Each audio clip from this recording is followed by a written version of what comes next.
Prédication du 12e dimanche du temps ordinaire, année B, Marc 4, 35, 41. Dans le monde de la Bible, la mer est le repère des démons et des forces du mal. Quand le livre de l'Apocalypse annonce l'avènement d'un ciel nouveau et d'une terre nouvelle, il précise que la mer aura disparu. Confère Apocalypse 21, 1. C'est une manière d'annoncer la victoire de Dieu sur les flots du mal qui continuent à mugir. L'évangile de ce jour comporte deux enseignements. Tout d'abord, c'est la présence de Jésus au cœur de l'événement, même dramatique. Et le deuxième enseignement, c'est la manière dont nous percevons parfois sa présence, et je devrais dire son absence, puisque au cœur de l'événement, Jésus ressuscité semble dormir. Combien de gens s'interrogent en effet sur le silence du Christ ressuscité? Combien de croyants sont tiraillés? On croit vraiment que Jésus est ressuscité, mais il semble dormir, et cela provoque une crise de confiance très profonde. Il est plus facile de le comprendre quand il chasse les marchands du temple avec colère. Qu'avons-nous besoin d'un Messie qui sommeille au milieu de son peuple en péril? Or, Jésus met à profit le déchaînement de la tempête pour démontrer aux apôtres, et à nous aussi, la réaction de la foi dans cette situation. Notre impression, et je dis bien notre impression que le Christ ressuscité dort, n'est pas agréable. Mais quand nous avons la foi en la résurrection du Christ, et que nous butons en même temps sur une apparence de silence, cela doit agir comme un stimulant. Mais un stimulant pour quoi? Un stimulant pour supplier davantage.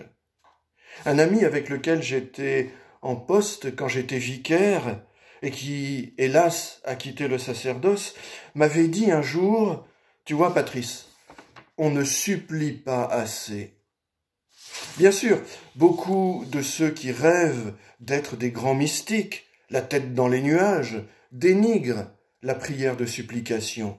Et c'est dommage, c'est dommage.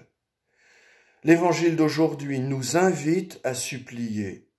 Vous voyez, j'imagine toujours Jésus dans la barque, dormant d'un œil comme un chat, et entendant la supplication des apôtres. Et ne soyons pas pudibonds dans notre relation au Christ ressuscité. La prière d'Israël ne l'a pas été. Confère le psaume 43, où le psalmiste dit à Dieu, « Réveille-toi, pourquoi dors-tu, Seigneur? Lève-toi, ne nous rejette pas pour toujours. » Psaume 43, verset 24. Le psalmiste supplie Dieu comme si celui-ci dormait, mais en sachant bien que Dieu ne dort pas.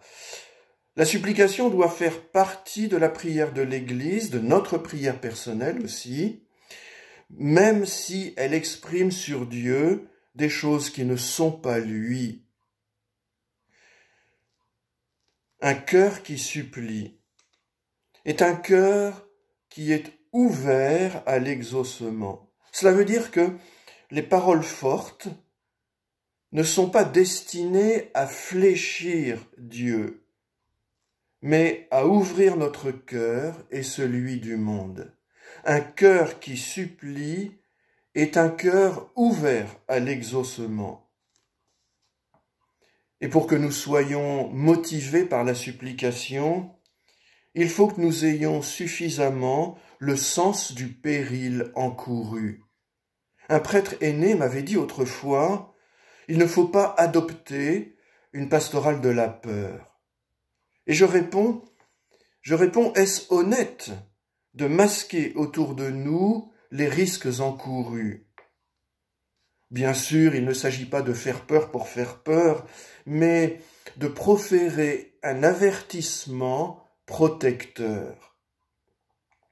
Pas question de prédire la date d'une catastrophe finale, mais avoir le sens du risque qu'il y a à ne pas supplier Dieu. Il faut que nous ayons suffisamment conscience des risques encourus pour que nous osions l'appeler au secours.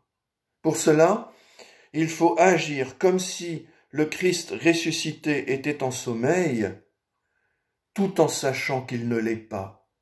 Amen.